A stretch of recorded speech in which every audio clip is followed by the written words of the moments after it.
welcome to the podcast. I'm Junior Kekuewa Jr. And so it's been quite a week. I've been answering a lot of DMs, actually, mostly DMs. We had one email from the website. So they want, they're telling me, Unks, you gotta tell them. No, they call me Unks. So they go, Unks, bro, you gotta tell them the website. Okay, just go to jrkjr.com and sign up for the newsletter. And the newsletter will let you know immediately when we put out another podcast. And some cool stuff too. Like we don't use it for marketing. Like we're not trying to sell you anything or put you on an email list or other than, letting you know when the podcast is or the next one. Anyway, but jrkjr.com. Now, if you want to email me direct, okay, and I will answer each and every email, you got to give me chance because like last week, I couldn't get to everybody's email, but I kind of I think I got 3 more. I got 3 more to catch up. Anyway, it's hereforyouusa@gmail.com. Hereforyouusa@gmail.com.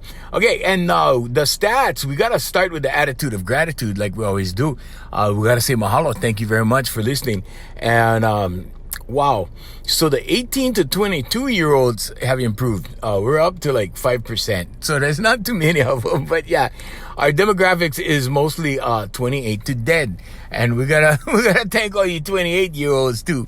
And so anyway, I had a couple of compliments and a couple of emails. DMs actually, a couple of compliments. And I had one email, and So the DM went what brought that on? And I'm like, brought what? Oh, you mean my story, right? Because I told my story, and he goes, yeah, that was awesome. And with the DMs, right? It's like when you answer that first question, you never know what's coming back, right? And I'm like, you mean my story? I just reply you mean my story? He goes, yeah, that was awesome. And wow, we didn't know that about you. And I'm like, wow, I mean, it's not a big thing. I mean, everybody has something, And I got to tell you who inspired me one of the people that inspired me to tell my story was a very famous comedian in Hawaii. And I learned a lot from him, in a short period of time. I learned a lot from him, and I learned a lot about him. And it was a very short period of time, and I was privileged to just sit in on his radio show. I wasn't working with him per se. I was just there helping out, laughing, maybe providing some ambiance, and and I would just come and we would eat breakfast, and just sit down and watch him work, and he would put on a performance for me because he's an animated guy, so he's a stand-up comedian. There's a very different type of comedy with theater of the mind and then a stand-up comic. It's very, very different. But watching him do his radio show, if you watch me do my radio show, it's mostly in my head. Okay, so I'm not really that animated and I don't know, moving my arms around and gesturing and that kind of thing.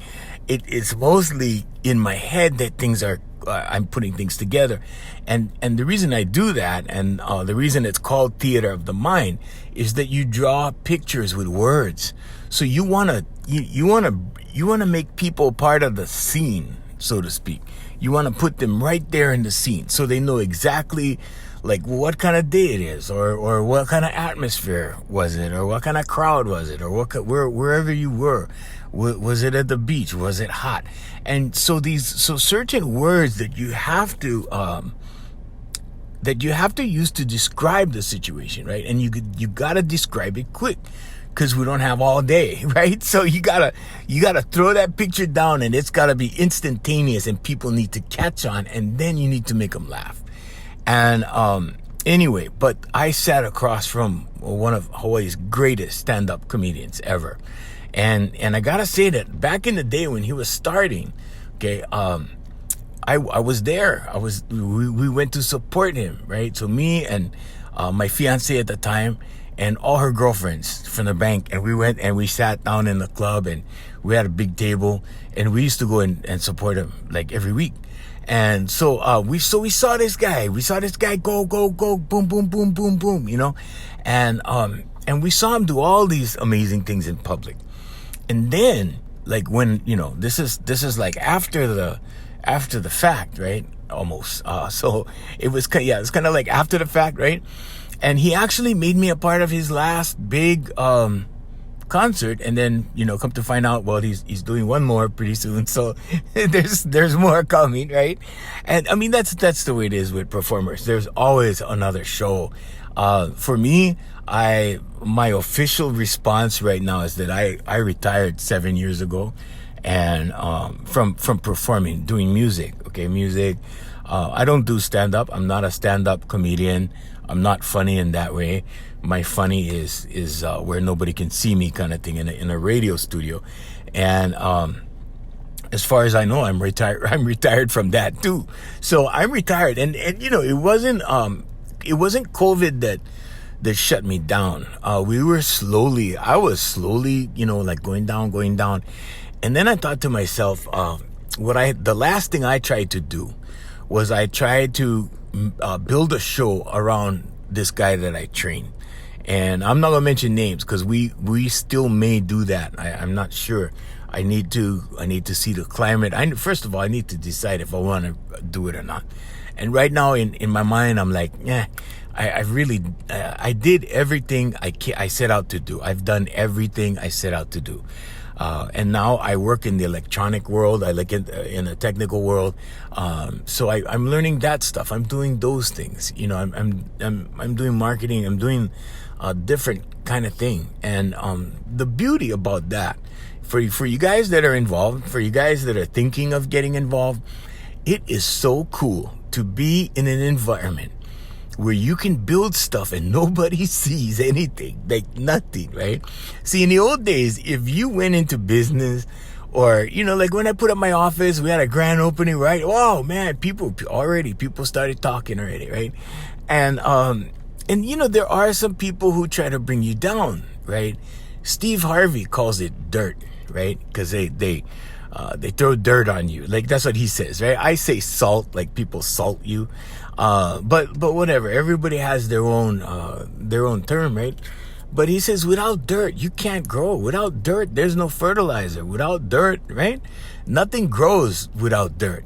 So, and that was a really good metaphor and a really good speech that I heard him give on YouTube. And I saw part of it on TikTok first, and then it, you know, popped up. And then this morning, my nephew pops up on TikTok and goes, "Unks!" Like, he goes, "How's it out go?" You know, and he goes, "Wow, I just learning this kind of stuff. You putting up on TikTok, and now I see you put them over here." So anyway, but you know, it's so cool working in a world where people do not see you build stuff, and you can make. I want to tell you guys, you can make thousands and thousands and thousands of dollars. I have not made millions of dollars yet, but I can tell you, I have made tens of thousands of dollars online. And I work online now. So I work online, I teach online, I life coach online, everything is online. So, you know, as a result, yeah, I put on those 25 pounds. I think everybody did during COVID, right? And so, but I work at home, and you know, I get up, the bed is over there, the office is in the corner, and it's crazy because, like, you know, when I'm done, and if I'm tired, when I finish work, there's no drive home. There's nothing now. You know, I shut down the office. It's obsolete. That's what COVID did. It made the office obsolete. And it actually forced us to move everything online because it was just the thing to do. And, you know, I think if somebody would have tried to persuade me to do that before COVID, I would have been like, no, you know, because I'm a people person. And I like to interact with people. I really do. I don't get to react too much with them, or interact with them, I should say. Not too much anymore until, like, you know, maybe I go down the store, see people, "Hey, Junior," you know, shake hands, whatever. Now it's like fist bump, right? Nobody wants to shake hands. It's not like the old days. But anyway, so that happened, right? And COVID actually put an end to into the entertainment, to the wedding and party business, to the roadshow. And I was building the roadshow around somebody else. And I thought, well, maybe I can build a roadshow around him and then, go support him, maybe do the MC part and let him do the entertainment and, like that. But that didn't pan out. And that, if you want to say it's a failure, you can say it's a failure. But I've had tons of failures. I mean, tons. Hawaiians, I fail every week. I fail at something every week. So here's the lesson on failure. Okay, if you can take failure as okay, God said don't go over there. God wants you to go over here. That's why He shut that down. God did not want you to experience that, so He shut you down over here. And now you got to go over there. So that over there means a different tact, right? A different, they say that in yachting, but a different direction. So you got to go in a different direction. You got to do something else, or you just got to stay where you're at, because where you're at is the thing to do, right? And sometimes we don't think so, because I started out in my entertainment career on radio, never went nowhere. Then all of a sudden, that magical day, right? And then boom, the rest, as they say, is history. You guys know the story. So, but as far as the personal story, nobody got that. And when I was sitting with that comedian, right, he was telling me these personal things about his life. And then we went on the radio and he started talking about these things like on the radio, like in front of God and everybody. And I'm like, whoa. And it taught me something. I think the thing that it really taught me was that if people like you, if they're actually, I don't know, I hate to say the word fans, fans, but if they're your fans, if they like you, if they're fond of you, if they enjoy what you do, okay, and they're the ones supporting you, like they listen over here, you go over there, you do a show over there, they show up, they because they enjoy what you do. Those people appreciate the sincerity. Those people appreciate that kind of openness, right? Because they see the human side and they go, oh yeah, bro, Junior is human. Because I remember meeting my heroes, right?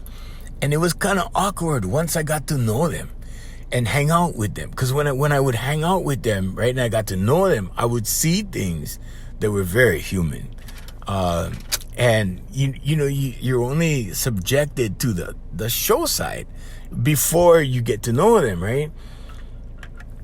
And I gotta say that a lot of you guys are very fortunate that you don't get to know your heroes. Okay, because the image of your heroes may change. It may change. A lot of people that I thought very highly of, right? And these are people that when I was a kid, I watched them on TV, right?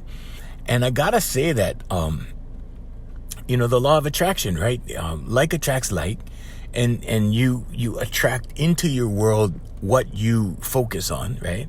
And I focused on entertainment, and I got to meet the majority of my heroes, like the majority. Okay, and I gotta say that the majority of them were fantastic. They were really cool.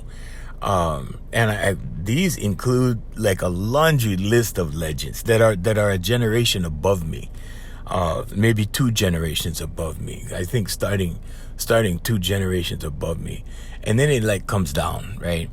And then there were guys that I came up with that and I want to say came up in a more humble sense. I want to say coming up like working around each other, or working together, or working in the same industry but in different areas, in different venues. Some guys are on TV, some guys are on cable TV, some guys are on different radio stations, some guys are TV stations, or some guys are just entertainers, right?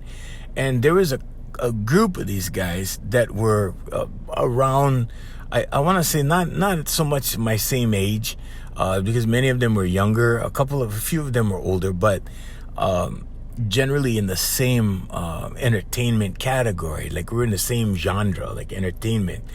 And I saw a lot of these guys that were really solid guys, and they still solid guys, and they still going. And then there were, these other guys who I want to say had the political advantage, and a lot of those guys are not around today. A lot of the politically favored people that I saw, that I was working around, they're gone already.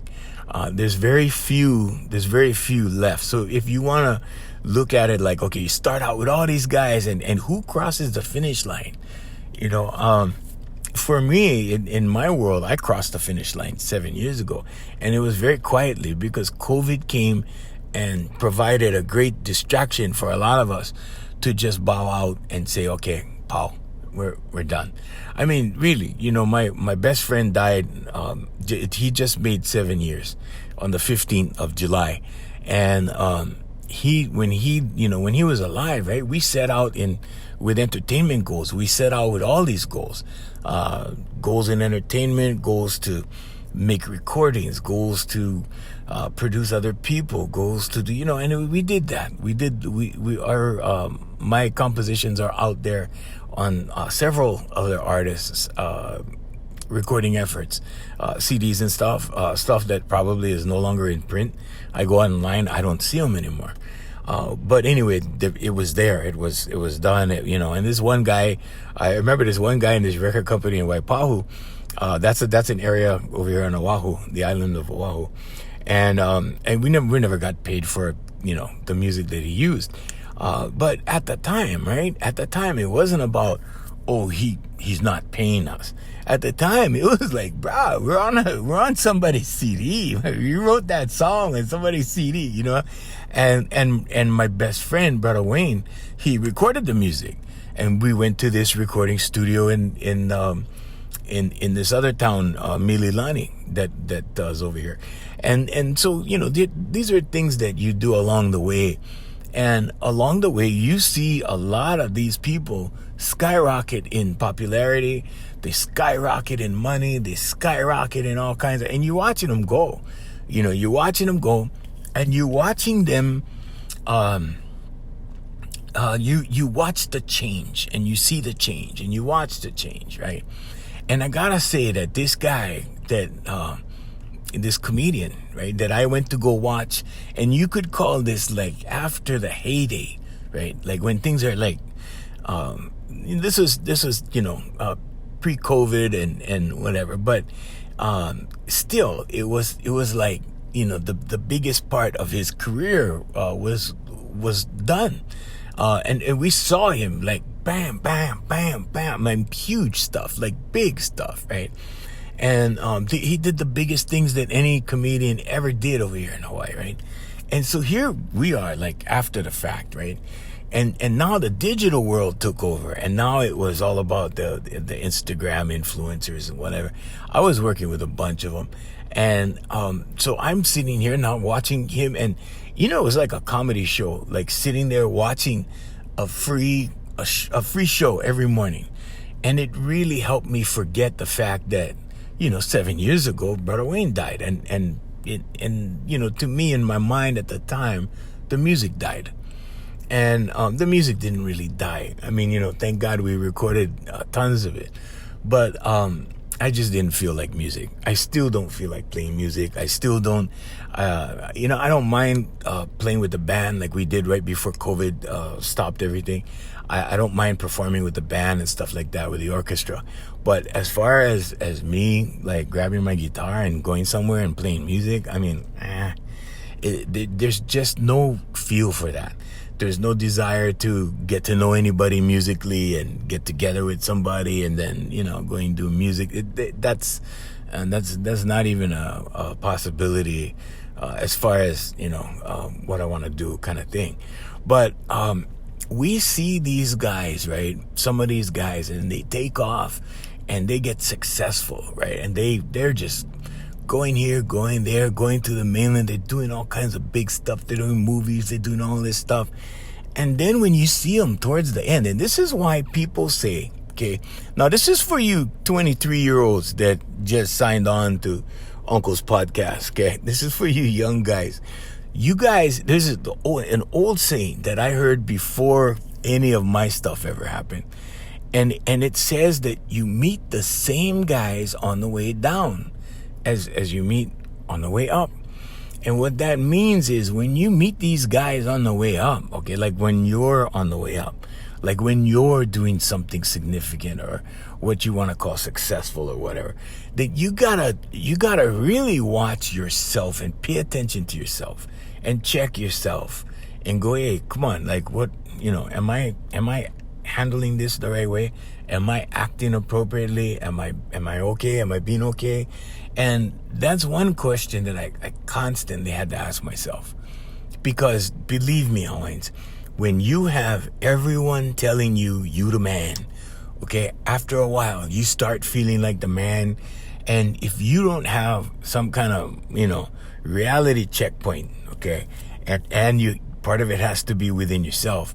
And you have to check, right? Because we saw so many guys get carried away, right? But on the way down, at the end of the road, or I don't want to say the end of the road, that sounds so morbid, but towards that period of time where the biggest time is over, where the biggest, because you never think it's going to end. I told you guys this on another podcast, right? You never anticipate, next year everything's going to slow down and that's going to be the end of my run. You see, that doesn't happen. You never think like that. You're just working. You're going, when we were doing 5 shows on a weekend, we never thought anything else but we got to go work. And the contracts kept coming and we kept going. And so, and that came to a I want to say, it slowed down so much. Like it started slowing down even when Wayne was alive. And so I can, looking back now, I can see the slow decline. And the decline started when this guy that I was working with at a radio station left. And it's the slow declines, and it was a gradual descent. And I looked at it and I was trying to revive the descent or the decline. And I was like, putting out advertising. We were doing more, looking for more promotional opportunities, that kind of thing. And then eventually, Brother Wayne came down with cancer. And that's when slow became crawl. And that was 2 years of gut-wrenching, and it was a gut-wrenching experience. It really was. And I think, you like to walk away from something going, no, that didn't affect me. I had a conversation with this guy that I work with, and he in the parking lot, we had this long catch-up, conversation. And in the conversation, right, he said, boy, you really handled that well when Wayne died. And I was like, well, just in my head, right, I'm asking myself, this is interesting, right? But then, I have to remind myself, right, the people don't see me. I'm not down shaking hands and kissing babies all over the place, when you first get out there and do stuff, right, you have to go. You have to go because it's part of the self-promotion thing, and you got to go judge beauty pageants, and you got to go do whatever you got to do, but all those things, those public things. But after a while, I just kind of withdrew from that. And the reason why I withdrew from that is number one, like I can't stand plastic stuff, just fake stuff, right? And that's, for lack of a better description, that's what you see when you get invited to these parties that are just networking opportunities, basically. Okay, and so I'm not that good of a networker, right? But I started getting invited to all these CD release parties and all these these kinds of media events and whatever, and I never went. I went to a couple of them, right?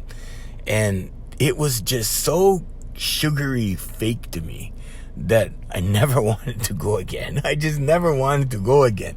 And it wasn't the industry's fault, and it wasn't even the people at the party's fault. It was the reason why you're there, right?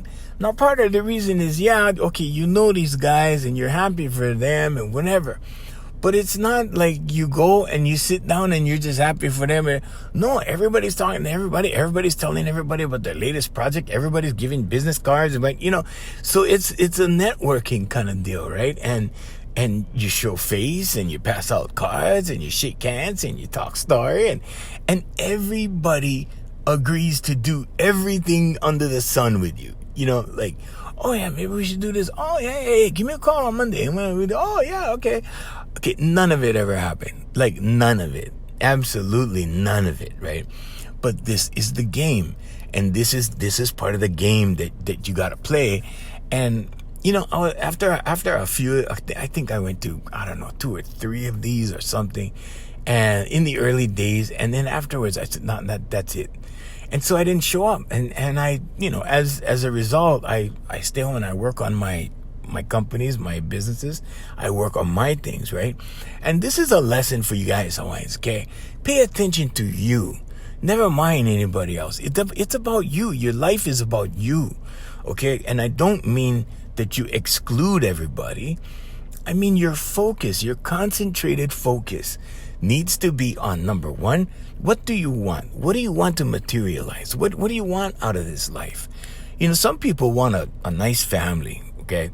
Some people want a banging career. They want to knock off, I don't know, they want to buy so many properties, or sometimes they want to sell so many properties. They want to be the best realtor, right? Whatever. And you got to figure that part out. That's the only thing you need to figure out. What do I really want in life? And for the longest time, I wanted to be out there. And eventually I got out there.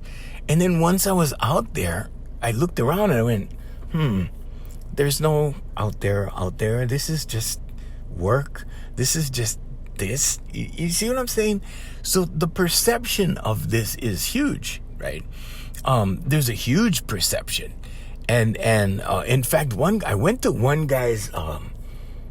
this shop that this guy was the supervisor at. And I went to this shop, and what I was doing there is immaterial to the podcast, okay? That's not a podcast, but I went to this thing, and I walk in the shop, and I brought, I just happened to park like right in the front, right? And I walked in because the parking was in the front, and this guy made like this wise ass comment to me about drug dealing, and I turned and I looked and I smiled. And I thought to myself, because I'm not the sharpest guy, okay, with my ADHD brain, like you guys have heard on the previous 3 podcasts. Okay, my ADHD brain does not put stuff together real fast, and that's why I said before, like about my work when I do my comedy and stuff, I gotta think about stuff first. I'm not a good ad-lib person unless I'm familiar with the foundation. Okay, where do we have to end up with this joke or routine? What's the punchline, and where is it delivered? And then between here and there, I can do any kind, but I know where I'm gonna end up. Okay, so that's, I have to have the plan in my head. Now, some guys, they're very gifted and they can just ad-lib and make you laugh along the way, and it doesn't matter where they end up, right? I need a destination. Okay, I'm just like that. My brain works like that. And I'm thinking in my head, when this guy said drug dealer, I'm thinking in my head, oh, he thinks that you do all of this because you deal drugs. and so the other part of me, right, goes, oh, let him think, Hawaiian. Let him think, Hawaiian. And so I let it go, right? So and then I kind of like, okay.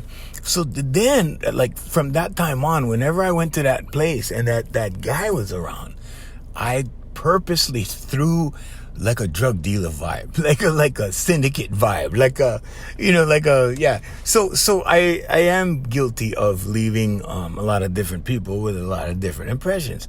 But you know what? The impression that if I get like they're getting something from me or whatever, I will go with that.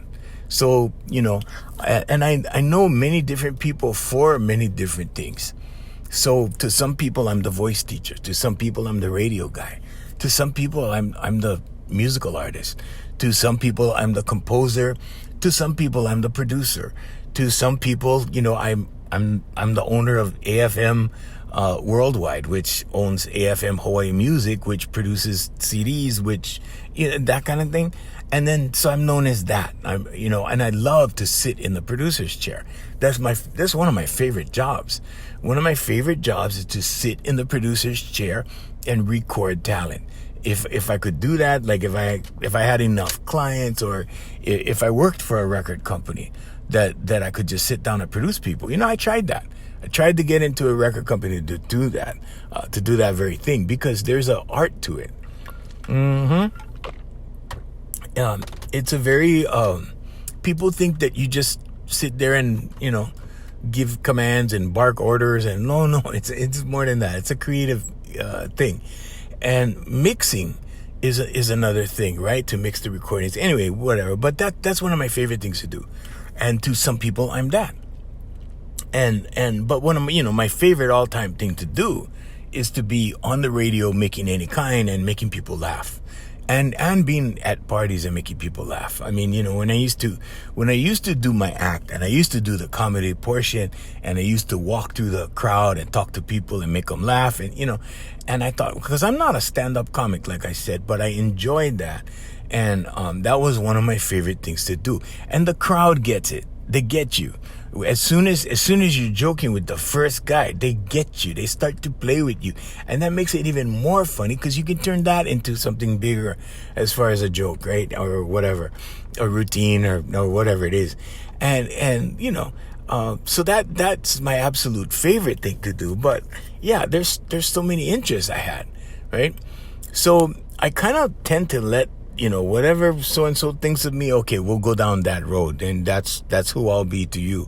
And, and then pretty soon, somebody will say, wow, hey, I didn't know you were on the radio. I mean, there's people that I teach, that I've taught for years, that are only finding out now because I just went back on the radio for a couple of times, 2-3 times, whatever, just to guest host, that kind of thing. Actually, it wasn't guest host. I was a guest. I was a guest. I was a co-host, guest, whatever. One of the players, as it were. And they go, wow, we didn't know you did radio. And I go, oh yeah, and whatever. And sometimes it's other things.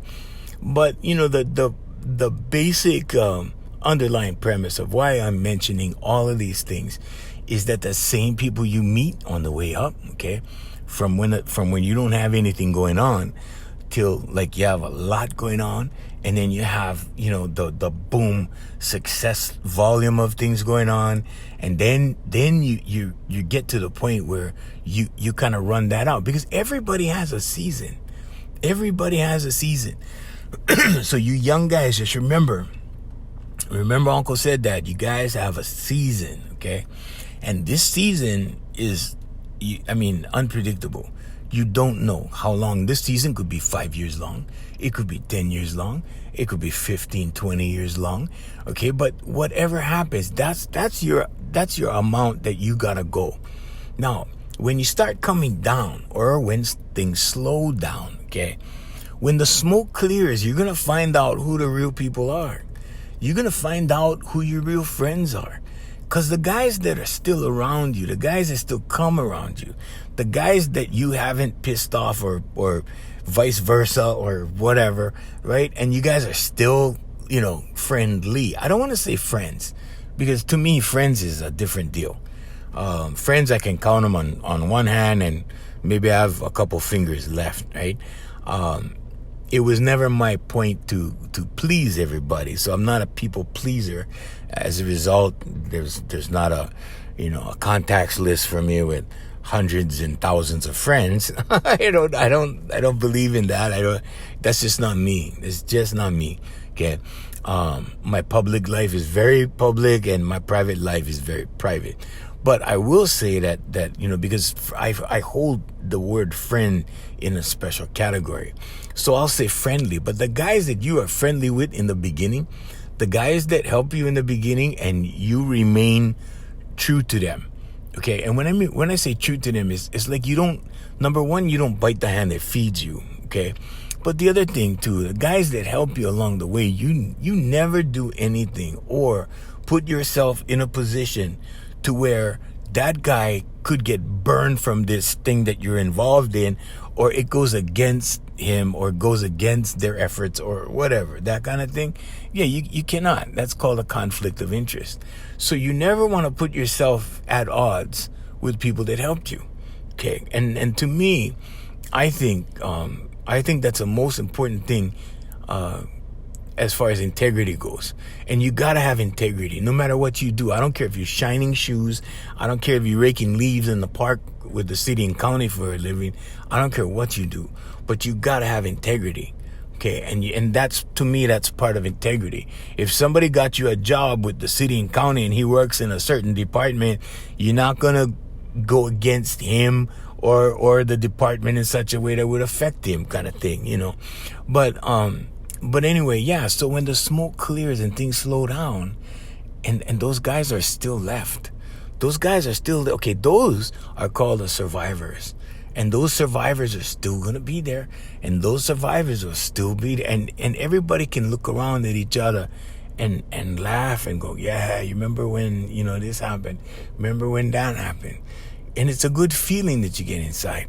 And the reason it's a good feeling that you get inside, because, wow, I remember the days, because you can stand there and you can literally tell a guy, bro, I remember when you didn't have nothing. I remember when you had that old beat up car that, you know, and then now, bro, look at your truck. Or look at your Mercedes, or look at your BMW, or whatever they got. Look at your Bugatti. Okay. So I haven't had anybody that I started out with that has a Bugatti yet. Okay. But some people I know, like, could easily go out and buy one. To me, that in Honolulu would be overkill, right? But I mean, just that would be like way super topper kind of thing. But yeah, that's important. Integrity is important, always. Okay. So yeah, always be respectful of the people that help you, and be respectful of entities that help you. You know, I remember being I was on this project once, and this guy was working for a company, and we're going to talk about the law of attraction right after this, kid. But this guy, right? He was working for this company that I was working for, and I went in and we had this meeting, and I said, I happened to say in the meeting, well, I'm a company man, you know, all the way. Don't worry about it. And he goes, screw the company. Well, that's not the word he used, but you know, it's a G-rated podcast. And he said, screw the company. And I said, what? You know, and I looked at it and I go, oh, okay. Well, you know what? Like from a personal standpoint, I could see his position. Because it's not really about the company. It's about you. And that was his point. It wasn't about the company.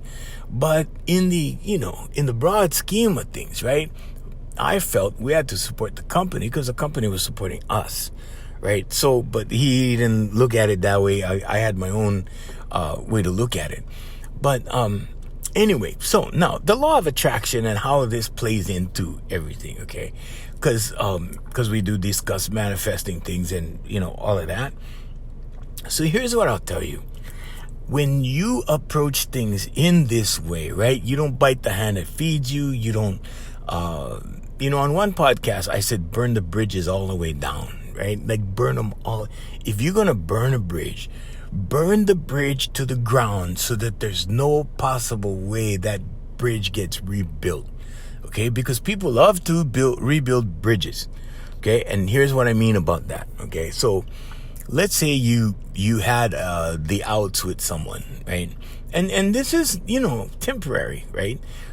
To a lot of people, because it's like elementary school. You know, when you have that friend, right, that has candy, and you make friends with him because he has candy, and pretty soon he runs out of candy, and you guys do something and then become enemies, right? And then down the road, you get candy. Okay, all of a sudden, the guy that hated you, that ran out of the candy that you guys had some drama with, now he's showing you, you know, all kinds of love, right? Like, hey, bro, how's it? Remember me? You know, that kind of thing. Because now you have the candy. See? Now you have something. Now he wants to be a part of that. And you can't really blame people for that, okay? Now, this is human nature. This is part of human nature. We all love winners, okay? Nobody wants a loser. And this is why when you are left without anything, or let's say you retire, let's say you, well, not even retire. You young guys. You guys quit your job, you go to another job. Maybe you're no longer in the same industry, okay? Now, when that happens, right? A lot of people from that industry that you were in, they don't go around you anymore, right? People, you got nothing going on. There's nothing in it for any of them, or it's just a different world you stepped into, and it's not what they do. And, they just drop off one by one. I had an uncle that was in entertainment, and he knew some of the biggest guys in town, in entertainment, and the people who controlled entertainment. And when he came down with he had open heart surgery, and he had a stroke right after that. That was the beginning of several strokes that ruined his life. But when he had that surgery, I remember, I saw this from my own eyes, all the people that were around him for years that swore on the Bible that he was cool, and all that stuff, right? And there's a song, right, by Fleetwood Mac, and the lyrics are, "Players only love you when they're playing," okay? And he was playing, right? He was one of the players, right? There was, it was snowing in the nightclubs. This is not a podcast, always. But anyway, but he was with all these guys, right? And they was all, in the same club, right? Well, guess what? When he had open heart surgery, right? The right there, that was the stopping point. And after that, in his recovery, a couple of them came around, and then after that, nobody. And that's the way it stayed until he was gone. And he's not dead or anything. He's on a different island, but he's not here. And I saw just a rapid. It was almost like the whole group was like, "Oh, well, no need already," and they moved on without him. So talk about nobody getting left behind. He got left behind, and everybody just deserted him, and just like he had the plague or something, right? And I never saw anything like it, but it taught me a big lesson, right? And so I never placed the value. And this, this went back before this, but I never did place a big value on a group situation, like a clique situation. I never had to be part of a clique. I tried to be part of several cliques, but it wasn't cool. I have this joke. Actually, it was a real thing. It wasn't really a joke thing, but at my first, I gotta take you guys back. We're going to the left field right now. We're going out here to the left again. Okay, so when I first went into, it wasn't when I first, it was like my second radio job. And this was back when I was 22 years old. And this was the biggest, biggest opportunity in my young life, in my 20s. And so the first huge opportunity for me. And the program director took me down to this restaurant, right? And there, back in the old days, in the early 80s, there were these dark restaurants that people would go on lunch hour, okay? And a lot of these guys would go because they would call it a 2 martini lunch, right? And they would have a couple drinks, and then they would go back to the office. Okay? This is what. This is the old days. Now, I don't know what they do now, okay? I know on Zoom, I know some of my friends put stuff in their water bottles and make it look like they're drinking water, and they're not really drinking water. I know that goes on. But this is what, a business lunch was. And you would go on these business lunches. Now, not every business lunch included alcohol. And we didn't have alcohol at my lunch, right? But we sat down, and the guy who was huge, he was a producer, he was a radio program director, he was on the radio, he was a big radio star, and he sat across from me, and he said, "If you stay with me for 1 year, I will make you the biggest thing in radio," because he saw the potential in me, right? And I said, okay. I said, yeah, you got a deal. And he hired me. Okay. Now, the part I'm getting to is I was in his office after we signed the paperwork and everything. We signed the tax papers, the forms, the what. So I was formally hired. Then this other guy, another, DJ kind of guy. Well, back in the day, we call him disc jockeys, right? And so this other disc jockey walks in the thing, and he looks at this guy, right? No names, Hawaiians, no names. But he looks at this famous guy sitting across from me, my boss now, right? Because he just hired me. And he goes, gee, I don't know, is Junior cool? Well, he asked the guy that walked in, okay? He goes, well, is Junior cool? And it was an awkward moment because, like, all three of us kind of looked at each other like, cool? Cool? Here's what was happening, okay? He was asking the DJ that knew me, because the DJ and I were getting to know each other. Like, we were friendly. We were very friendly. And he died already. He's gone. It really hit me hard when he passed away, because he taught me a lot of stuff. But anyway, we were kind of looking at each other, and I was going, cool. Okay. I put it together, right? What he was asking was, did I party? Okay. And then he said it after a little while. He said, does Junior party? And then they look at me and they go, I don't know, Junior, do you party? And I'm like, yeah, I party. And then I was thinking to myself, wait a minute, party? Like, everybody parties, right? And then I thought about it. Okay, here's what was really going on. And I did not know, in my, absent-mindedness, kind of, I wasn't very savvy, right? And here's what was really going on. They were trying to figure out if I did cocaine or not. Like, if I partake in wild parties, right? Like, do I party, right? Now, these guys were partying with the biggest guys that were anything in Hawaii, and I mean huge, the top guys, right? And I didn't party, and I didn't do cocaine, and I didn't do all that stuff, right? I mean, and I didn't even smoke weed at that time. I think I gave up. I think the last time I smoked weed was about a year before that, maybe a year and a half before that, because I didn't smoke weed since I was 21. I still haven't. I mean, it's not because I think it's bad or whatever. No judgment. It's just not me. And so, but anyway, that happened. Okay.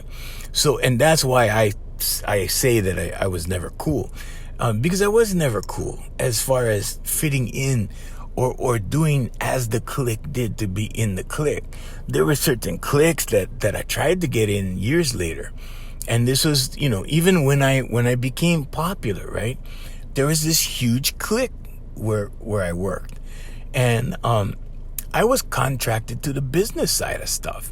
And I tried to get into this clique, and it didn't work. I just wasn't cool enough. And that's fine.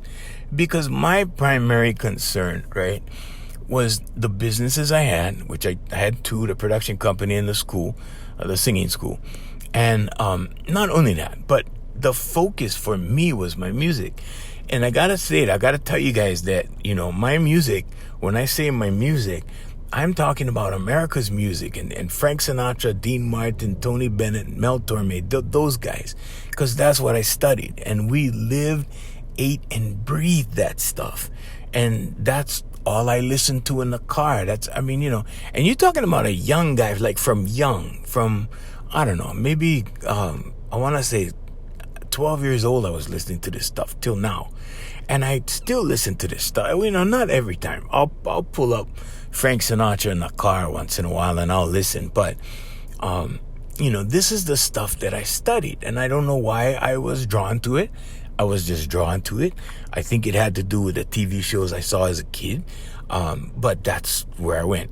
And so when I wasn't doing the radio thing, when I wasn't doing other things, other jobs, I did other things. I did medical collections. I did all kinds of stuff. Rent to own, kind of, different odd jobs, security, lots of security jobs. I had quite a few different security jobs, But anyway, that, was my focus. The music was my focus, and getting to be where I wanted to be, which was doing two shows a night, 6 nights a week. That was my goal, because that's what I saw, and that was my goal, right? So now in retrospect, when I look at everything, right, I consider myself to be retired for 7 years. And you know, when I look back at everything, I go, oh, okay, I can see the gradual decline, the gradual slow stop. Now, some people weren't that lucky, okay? Now, the law of attraction, right, it's like when you change your focus, things change, right? When you change back again, things follow. So God is like that GPS. And when you change direction and change thought and change your goals, then God starts to lay out the path towards that goal, right? And then you start laying the foundation and the baby steps, and you go towards whatever that is, and God will direct you to it, okay? And God will start to open new doors for you. And the reason why I had to finally say 7 years ago, okay, I'm retired, is because I had to get my mind in a new, fresh place, because it was not doing so well. And when this guy, you know, he just happened to comment to me, he goes, wow, you took that pretty well. Actually, I didn't take it very well at all. In fact, I'm still taking it, right? But here's the thing, always. I don't lick my wounds in public, okay? I don't put my, like when I'm in the emergency room with a bullet wound through the head or something, I don't put a picture on Facebook and go, oh, okay, this is, can you please pray for me? I need your prayers, prayer warriors. Okay, no. I do my praying in private, okay? Like I said, my private life is real private. So, telling my story was a big deal. Because, right, I figured, okay, no harm in telling the story. I was inspired by this comedian, and then this other person was telling me, you know, in social media, you gotta do this. You gotta tell your story. Otherwise, people will just leave you alone after a while. They just go, ah, the hell with this guy, whatever. And people started thanking me when I left my story, right? But the big lesson I learned from this comedian was that when people like you, it doesn't matter what you tell them. They're going to like you anyway, if they like you. If they don't like you, you haven't lost anything. You see? You haven't lost a thing. So, in other words, always, you have nothing to lose. Okay? Because if they like you, they're going to like you because they like you. So, unless you do something to offend them or whatever, right? And if they don't like you, there's nothing you can do to make them like you, alright? Okay? So don't worry about that. You know, and that was a big, that was a big thing for me, you know, like telling my story, because back in the day, and like I said, back in the day when I was telling my story, back in the day could have been 10 years ago, as early as 10 years ago, people would not hire you if they found out that kind of stuff, like, oh, you have that kind of issue, oh, that's going on, you know, and they wouldn't hire you. Well, you know what, Hawaiians, it's rather safe to say that I don't need a job, and I don't need to be hired by anybody, especially at this age in life. So I'm good already, okay? But that's not why I waited. I waited. I was urged, you know, from this guy Jonathan that teaches me now, and he has ADHD, and he's helping others with ADHD, and that's why I did it, because I figured, well, if there's parents out there with ADHD kids, you know, they can play this for them, and they could say, hey, look, this guy got ADHD, look what he did. Well, this guy did this, he did that, he teaches this, does whatever, right? And then that can be an example. And my life is an example for the other people that, you know, people that I was on the street with. I don't know where they are. They could be dead.